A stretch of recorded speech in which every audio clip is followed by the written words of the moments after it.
예, 안녕하세요. 예, 지장경 강의 시간입니다.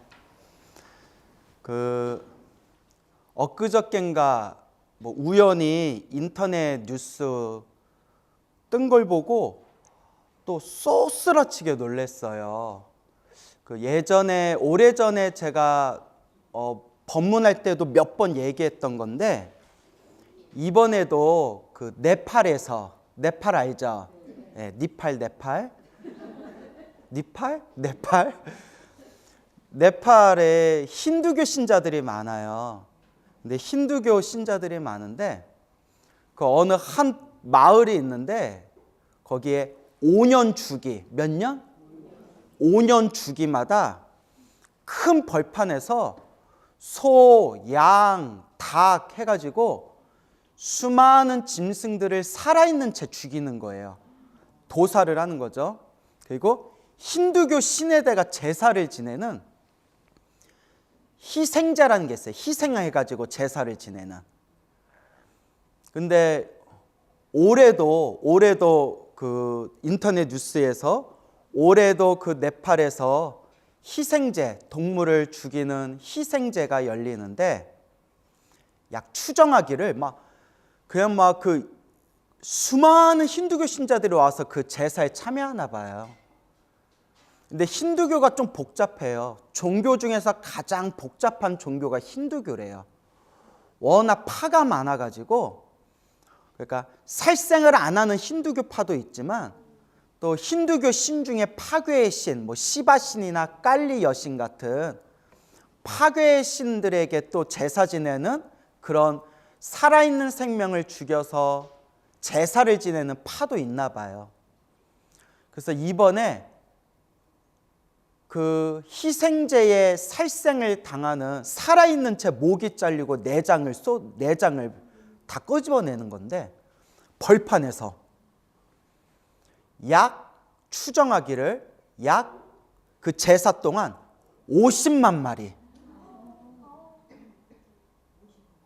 5만 마리도 아니고 50만 마리로 추정이 된대요.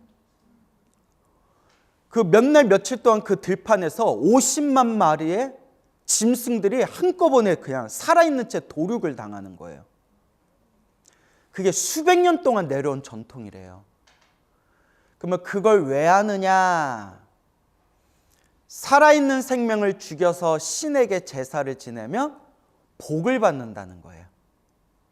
내가 원하는 소원을 성취할 수가 있다. 그게 수백 년 동안 내려왔대요. 수백 년 동안. 부처님이 살아있는 생명 죽여서 제사 지내면 된다 했어요? 안 된다 했어요? 안 된다. 더 크고 무서운, 더 무거운 업보를 받게 된다.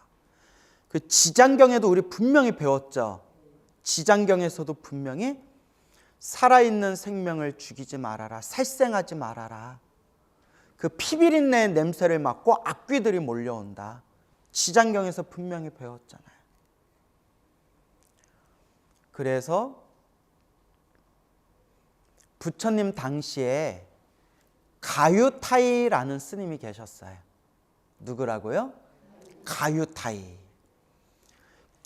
굉장히 키가 크고 힘이 좋고 머리도 엄청 좋고 또 아주 잘생겼대요. 근데 이 가유타이 스님이 처음에 머리 깎고 출가했을 때 엄청나게 말썽꾸러기 스님이었대요.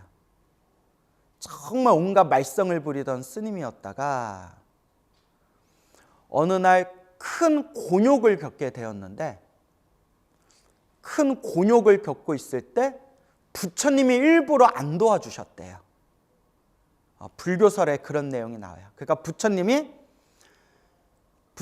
다 알고 다 꿰뚫어 보지만 가유타이를 일깨워주기 위해서, 말썽꾸러기 스님 가유타이를 이제 마음을 일깨워주기 위해서 부처님께서 일부러 안 도와주셨대요.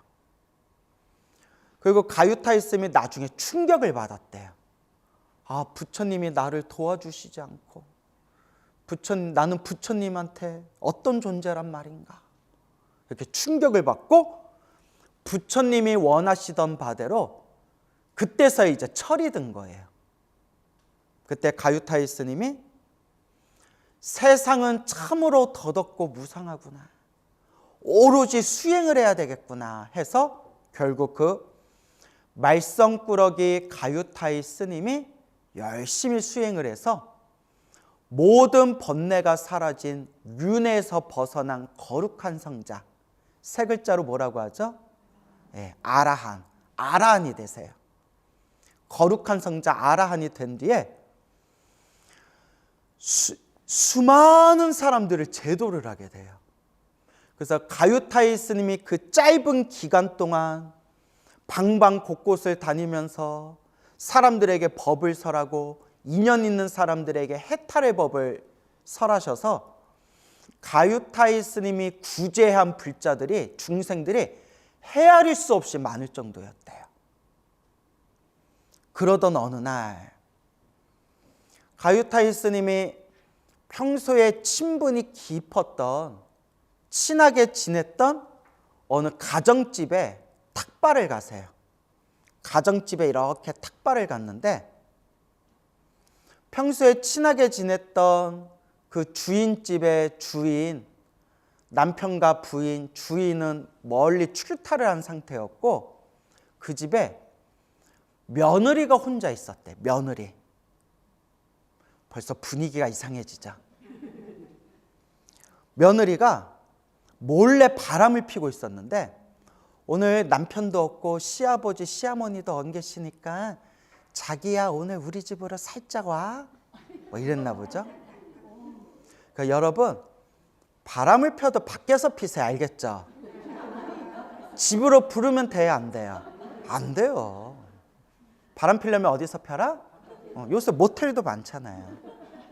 예, 웃자고 한 얘기예요. 예, 이제 그냥 웃자고 한 얘기고, 몰래 이제 자기가 바람 피는 남자를 몰래 이렇게 끌어들였는데 이 남자가 500명 도적대의 두목이었대요.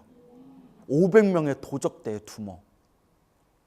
그래서 이제 그 500명 도적대의 두목이었던 그 바람 피는 그 남자를 며느리가 몰래 집으로 끌어들였는데, 아이고, 그 집에 누가 온 거예요?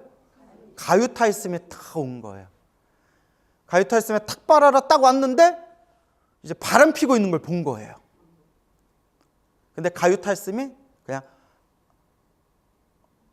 이렇게 얘기했대요.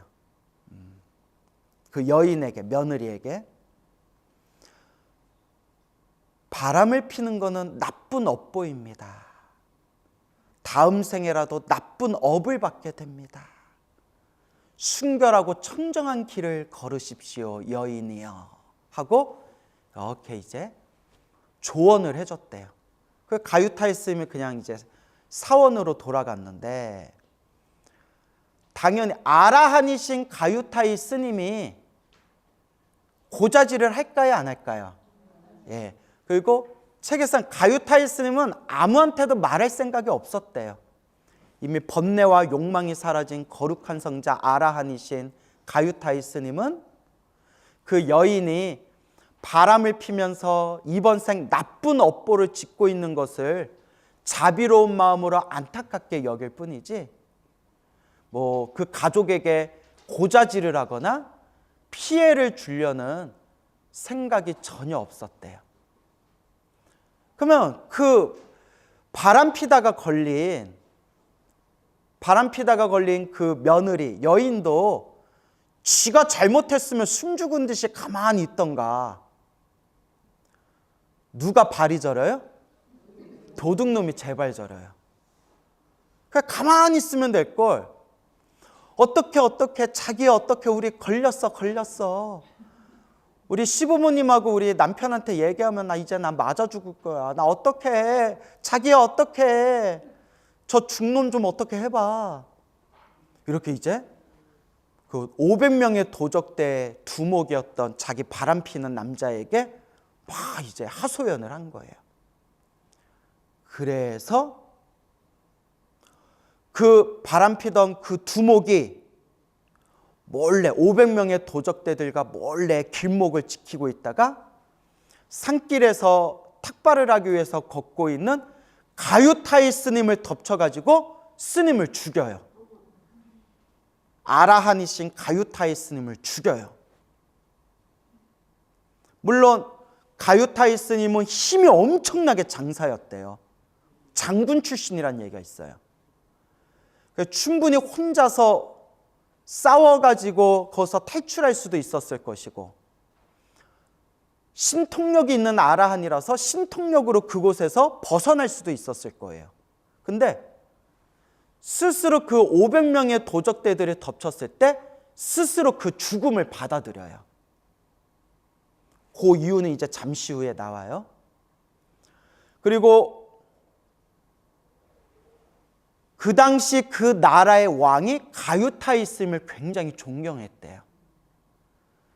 그러니까 이 500명의 도적대들이 야, 이거 어떡하냐? 이거 왕이 존경하는 가유타이라는 스님인데 야, 이거 걸렸다가는 이거 난리 난다. 어떻게 하면 좋을까? 그래서 칼로 몸을 잘게 조각을 내서 토막을 냈대요. 책에 나와요. 잘게 조각 토막을 난 뒤에 토막낸 가유타이 스님의 몸뚱아리를 똥 우덩이에다 버려버렸대요. 사람들이 못 찾게. 이렇게 이제 뭐 비료 같은 거 만들려고 옛날에 똥무더기 있잖아요. 거기다가 던져버렸대요. 그렇게 이제 모든 일이 완전 번제인 것처럼 모든 일이 다 덮인 듯 했지만 누구는 다 알고 계세요? 부처님은 다 알고 계시잖아요.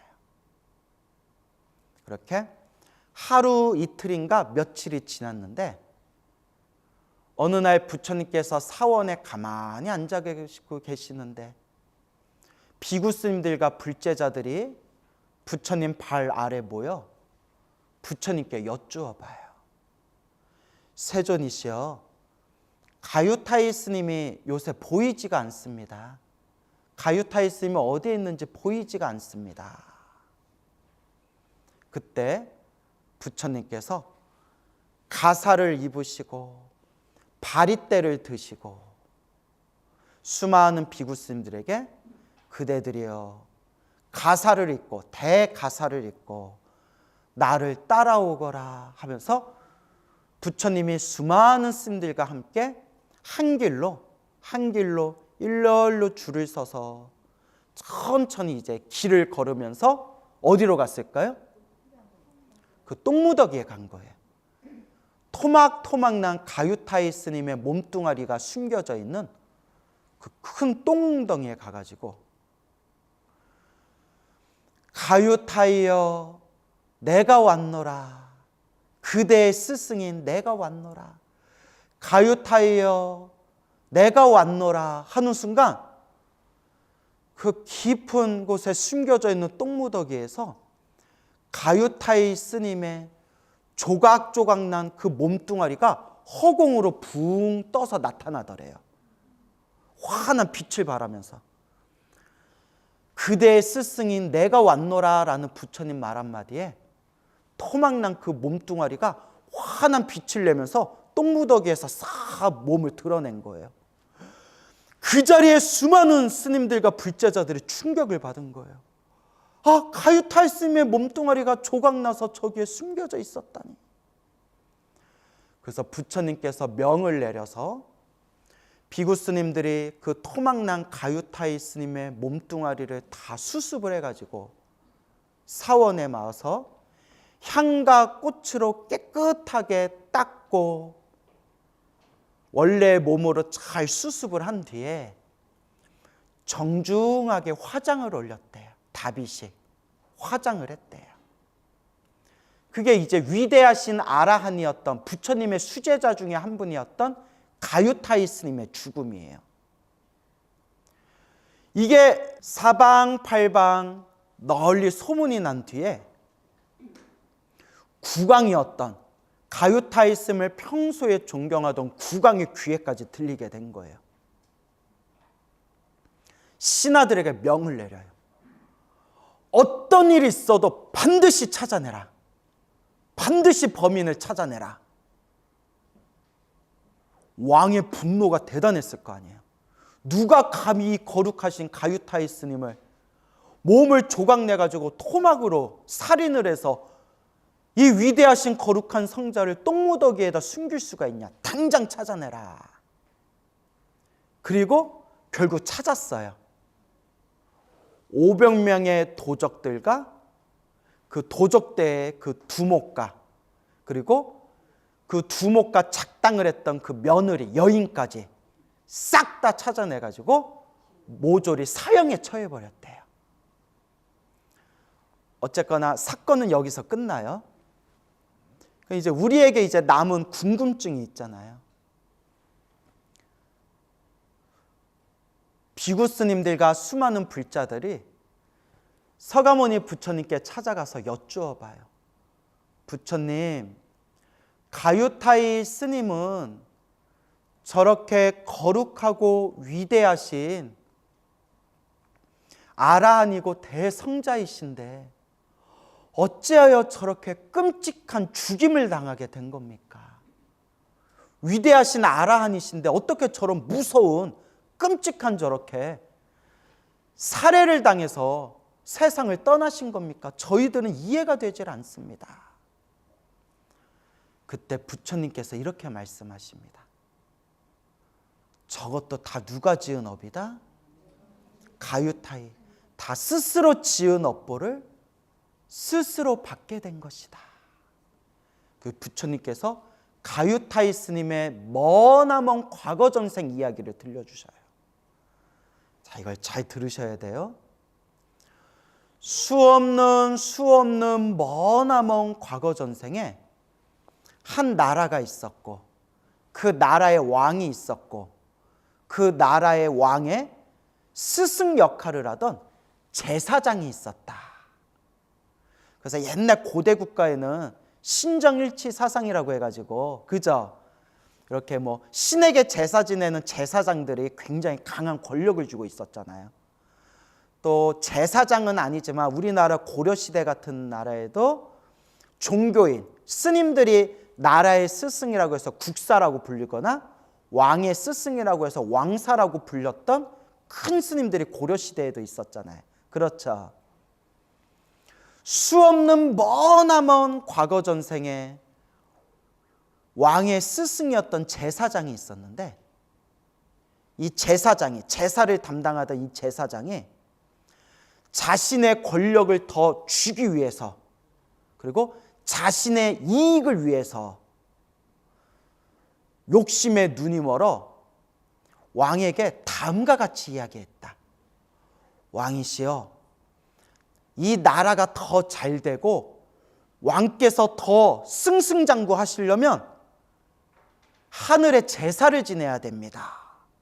신에게 제사를 지내야 됩니다. 그러니까 왕이 제사를 지내면 되지요. 얼마나 내가 보시하면 되겠어. 내가 원하는 대로 필요한 대로 내가 후원하겠어.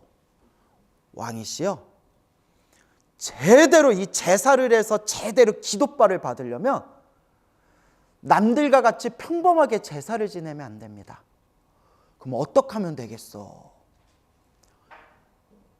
힘이 센, 살아있는 힘이 세고 잘생긴 소 500마리를 죽여서 제사를 지내야 됩니다. 슬슬 눈치를 채셨죠? 몇 마리? 500마리의 소를 500마리의 소를 벌판에다가 제단을 차려놓고 하늘의 신의 이름을 부르면서 잘생기고 힘이 센 젊은 황소 500마리를 죽여서 제사를 지내야 됩니다. 그대가 원하는 대로 하시오. 그래서 그 들판에 500마리의 소들을 다 모아놓고 살아있는 채 칼로 목을 자르고 살아있는 채 몸을 난도질을 해서 토막을 내가지고 500마리의 소들을 죽여서 하늘에 제사를 지냈는데 그 500마리의 소들이 비명을 지르면서 소들이지만 소들도 생각이 있을 거 아니에요. 그 소들이 이렇게 마음속으로 이렇게 부르짖었대요. 우리가 무슨 죄가 있기에 우리를 이렇게 잔인하게 죽이는가? 우리를 이렇게 왜 잔인하게 죽이는가? 보라, 언젠가라도 우리가 다음 생, 다다음 생에라도 언젠가라도 우리가 사람의 몸으로 태어나게 되면 반드시 복수하리라. 반드시 복수하리라 하면서 500마리의 소들이 비명을 지르면서 죽어나갔대요. 그러면서 부처님이 이와 같이 말씀하시는 거예요. 그 가유타이가 바로 수없는 그 과거 전생에 500마리의 소들을 죽인 제사장이었다. 그 제사장은 목숨이 다한 뒤에 수없이 지옥에 떨어졌고, 지옥의 업이 다한 뒤에는 소와 같은 축생으로 태어나서 사람들에게 죽임을 당하는 억보를 되풀이해서 받았고, 사람으로 태어난 뒤에도 사람들에게 맞아 죽거나 사람들한테 살해당하는 업보를 받았고, 그렇게 수많은 업보들을 받으면서 그래도 선업을 지었던, 착한 업을 지었던 공덕이 있어서 이번 생에 가유타이라는 이름으로 태어나 누구를 만나게 되었다? 부처님을 만나게 되었고, 머리 깎고 출가해서 거룩한 성자 아라한까지 되었지만, 결국 이번 생 그 제사장이었을 때, 수없는 과거 전생의 제사장이었을 때 자기가 죽였던 그 500마리의 원한을 가진 500마리의 소들을 이번 생에 만나게 되었으니 우리가 반드시 복수하리라, 반드시 우리가 언젠가라도 너한테 복수하리라 하면서 죽었던 그 500마리의 소들이 바로 이번 생에 누구다? 그 가유타이 스님의 몸을 토막내서 죽인 500명의 도적대였다. 이 모든 게 자기가 지은 지독한 업의 인연이구나 하면서 마지막에 부처님이 이렇게 얘기하세요. 하지만 가유타이는 이번 생에 번뇌가 사라지고 윤회에서 벗어난 거룩한 성자가 되었기 때문에 이 윤회에서 벗어나서 영원한 행복, 열반의 세계로 들어갔고, 다시는 이와 같은 고통을 겪는다, 겪지 않는다.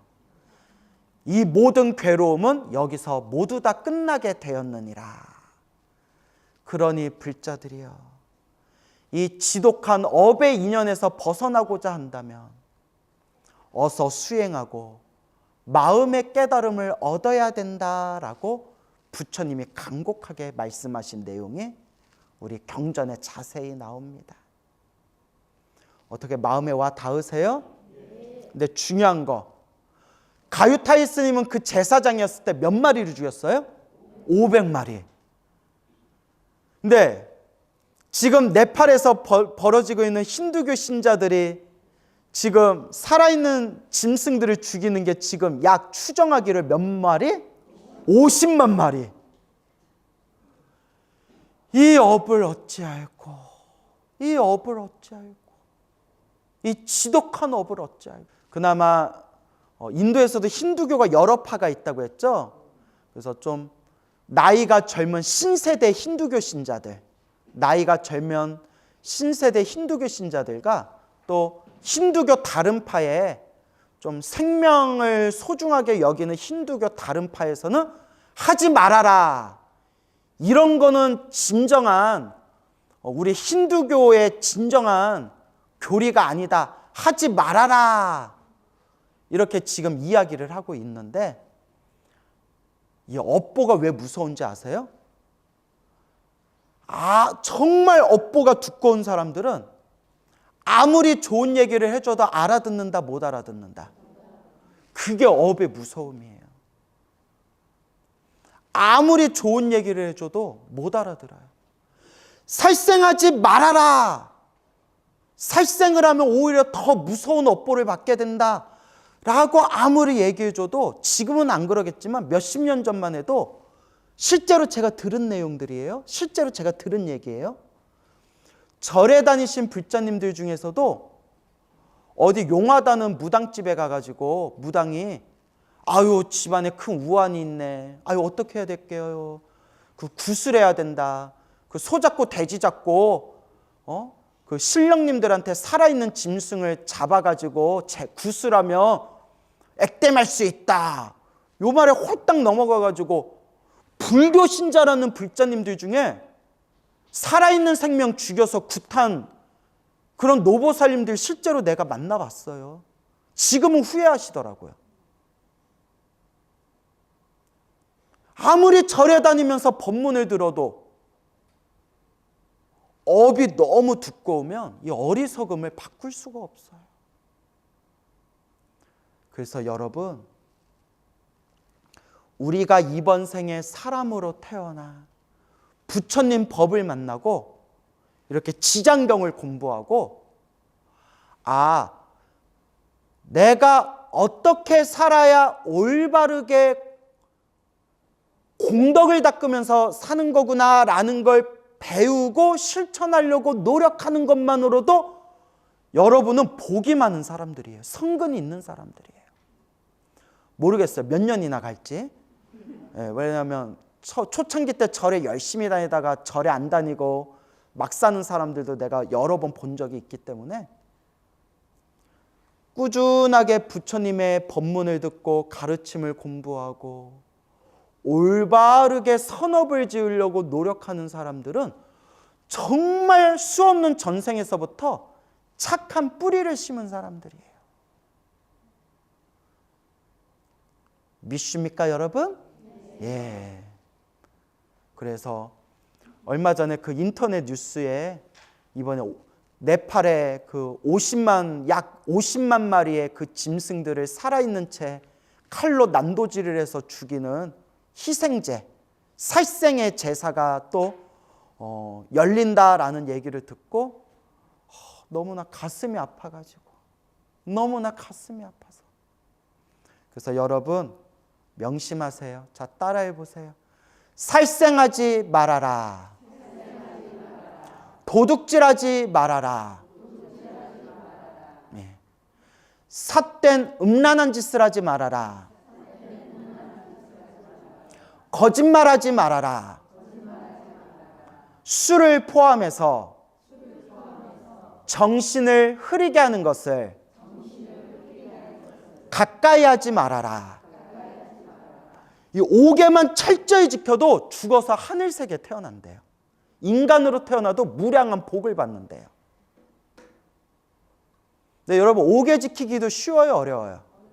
어려워요. 그러니까 뭐 해야 돼요? 염불 하셔야 돼요. 기도하셔야 돼요. 왜냐? 못 지키는 거는 못 지키는 거고 못 지킬 때 못 지키더라도 내가 지은 업장을 희석시켜야 되잖아요. 뭐 해야 돼요? 희석을 시켜야 되잖아요. 내가 컵에 나쁜 업보를 지은 게 내가 컵에 소금을 붓는 것 같다면 내가 지은 업보는 내가 받아야 되니까 컵에 소금이 가득 담겨져 있으면 그거 그냥 먹으면 돼요, 안 돼요? 여러분 소금, 컵에 담긴 소금 막 퍼먹어 본 적 있어요? 저도 없지만 전문 용어로 뒤져요. 전문 용어로 뒤진다 막 이렇게 돼요. 그런데 거기다 물을 섞으면 어떻게 돼요? 물을 콸콸콸콸 섞으면 어떻게 돼요? 훨씬 마시기가 편하죠. 일부러 소금물이 좋다고 일부러 물에다 소금 뿌려 먹잖아요. 죽염 뿌려 먹잖아요. 내가 지은 업보는 업보대로 염불하고 기도하고 공덕을 닦으면 소금이 담긴 컵에다 무엇을 붓는 것 같다? 물을 붓는 것 같아요. 우리가 시적 없는 옛적부터 알고 지었건 모르고 지었건 내가 지은 업보가 얼마나 많겠어요. 그죠, 여러분? 얼마나 우리가 지은 업보가 많겠어요. 지금 이 순간에도 우리가 얼마나 많은 업보를 지어요. 살생하지 말아라. 제가 살생은 안 하지만 가끔 화딱지 나면 목이 죽일 때 있거든요. 자다 그냥 에라이 뭐 이렇게.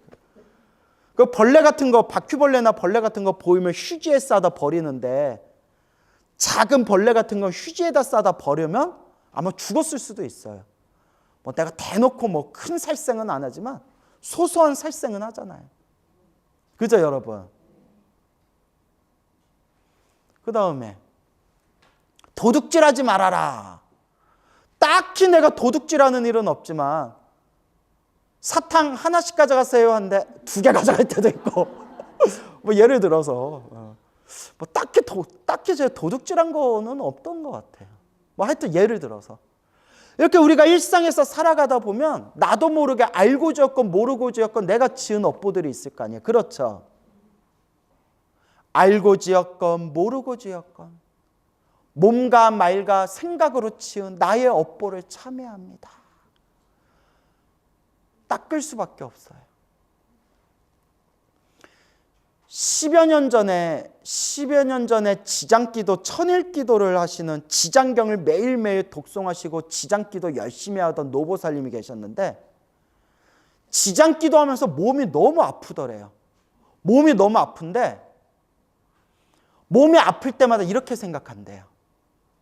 부처님, 제가 젊었을 때부터 살아있는 닭을 많이 잡았는데 뭘 많이 잡았는데? 닭을 많이 잡았대요. 닭을. 시골에 살면서 닭을 좀 많이 잡았대요. 제가 수 없는 닭의 닭 모가지를 자르면서 지었던 살생의 업보가 지금 몸이 아픈 걸로 제가 업장이 소멸이 되나 봅니다. 부처님, 제가 지은 살생의 업보와 제가 지은 모든 업보를 참회합니다. 그래서 자기가 지장기도 하면서 몸이 아플 때마다 내가 지었던 살생업보가 사라지고 있나 보다. 내가 크게 받을 걸 작게 받고 있나 보다. 이렇게 마음에 되새기면서 항상 지장보살을 연불 한대요. 내가 막 박수 쳤어요. 너무 훌륭하시다고. 정말 보살님은 찐 불자라고. 정말 제대로 공부하셨다고. 믿음이 없거나 부처님의 인과법을 제대로 이해를 못하면 그러니까 자꾸 이렇게 법문을 들어야 돼요. 내가 이렇게 지장기도 열심히 하는데 왜 이렇게 몸이 아프지? 왜 이렇게 안 좋은 일이 생기지? 내가 관음기도 열심히 했는데 왜 이렇게 나 안 좋은 일이 생기지? 내가 이렇게 절에 열심히 다니는데 왜 나한테 이렇게 힘든 일이 생기지? 자꾸 망상이 생기는 거예요. 그리고 마음이 막 흔들리는 거예요. 아이고, 절에 다녀봤자 아무 영험 없구나. 기도해봤자 아무 소용 없구나. 그게 바로 어리석음이에요. 그래서 자꾸 법문을 들어야 돼요. 이미 여러분은 제가 하도 말을 많이 해가지고 이제 귀에 딱지가 붙었죠. 내가 나중에 귓구멍 한 번씩 확인할 거예요. 딱지 붙었나 안 붙었나. 이제 여러분들 다 이해하시죠? 기도 열심히 하고 수행을 했는데도 나쁜 일이 생기는 것은 내가 크게 받을 업보를 어떻게 받는 거다? 내가 크게 받을 업보를 작게 받는 것이다 라는 걸 꼭 명심하시기 바랍니다. 아시겠죠? 그래서 늘 우리가 지장경을 읽고 지장경 기도를 하고 관음 기도를 하든 금강경 기도를 하든 법화경 기도를 하든 늘 업장소멸, 좋은 일도 나쁜 일도 다 누가 지은 업입니다? 다 내가 지은 업입니다. 다 내가 지은 업입니다. 제가 알고 지었건 모르고 지었건 탐욕과 성냄과 어리석음에 물들어 몸과 말과 생각으로 지은 업보를 참회하겠습니다. 항상 참회 기도를 하셔야 돼요. 그래서 이 세상의 중생들이 빨리 이 어리석음에서 벗어나기를, 살아있는 생명을 죽여서 제사 지내면 복을 받을 수 있다는 그 어리석음에서 우리 중생들이 벗어나기를 항상 우리가 마음으로 발언해야 됩니다. 알겠죠? 그러니까 여러분, 우리는 정법을 닦읍시다. 무슨 법?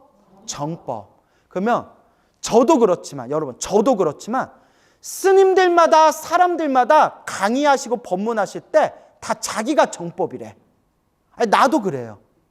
나도 내가 말하는 게 옳다라는 확신이 있으니까 법문하는 거 아니에요? 그러니까 스님들마다 사람들마다 다 말이 다른데 서로 저마다 정법이래. 스님, 자꾸 스님들 법문 듣다 보면 헷갈려요. 제가 늘 드리는 이야기. 광우 스님을 포함해서 스님들 말도 100% 믿지 말아라. 솔직히 말하면 스님들도 못 깨달았어요. 아니, 나도 못 깨달았고 스님들도 못 깨달았어요. 못 깨달았다는 거는 말할 때 실수를 할 수 있다는 거예요. 그러니 스님들 말씀을 존중하되 자기가 미륵부처다라고 하는 사이비 땡중말은 믿지 말고 그 자꾸 내 법문 위에 항상 광고가 뜨대요. 그 인간. 나중에 유튜브에다 신고를 하고 싶더라고. 누군지 눈치채셨죠? 예, 그 이상한 놈이하고. 얼굴에 영가가 덕지덕지 붙어서 혼탁하게 생겨가지고. 왜 또 그런 인간절에 또 왜 이렇게 신도들이 많대? 그것도 업장이 두꺼워서. 그 절 다니는 신도들도 업보가 두꺼워서 그래요. 얼마나 업보가 두꺼우면 그런 사이비절에 다녀요. 제 화딱지가 느껴지세요? 뭐 할 수 없죠. 그것도 자기 업인데. 혹시 이 중에 그런 절 다니는 분 있는 거 아니에요? 그러니까 내가 미륵이다. 내가 깨달음을 얻은 사람이다. 내 두 눈만 보면 모든 병이 낫는다. 뭐 이런 이상한 데 다니지 마세요. 알겠죠? 근데 그런 데 다니는 것도 자기 업보더라고요. 그래서 스님들 말은 존중하되 스님들 말도 100% 믿지 말고 무엇을 근거로 삼아라? 경전. 그래서 제가 지장경 많이 읽으셔라 말씀드린 거예요. 그냥 지장경에 나온 내용 자체가 우리 불자들이 평생 어떻게 닦아야 되는지 가장 중요한 내용이 지장경에 다 나와요. 읽으면서 느껴지시죠? 살생하지 말아라. 그러니까 인과법, 인과업보를 무섭게 여겨라. 업장이 두꺼울 때 불보살님께 공덕을 짓고 간절하게 염불해라. 요 지장경에 우리 불자들이 어떻게 닦아야 되는지 자세히 나와요. 그러니까 항상 경전을 근거로 삼아서 수행해라 라고 여러분들께 간곡하게 말씀드리는 겁니다. 알겠죠?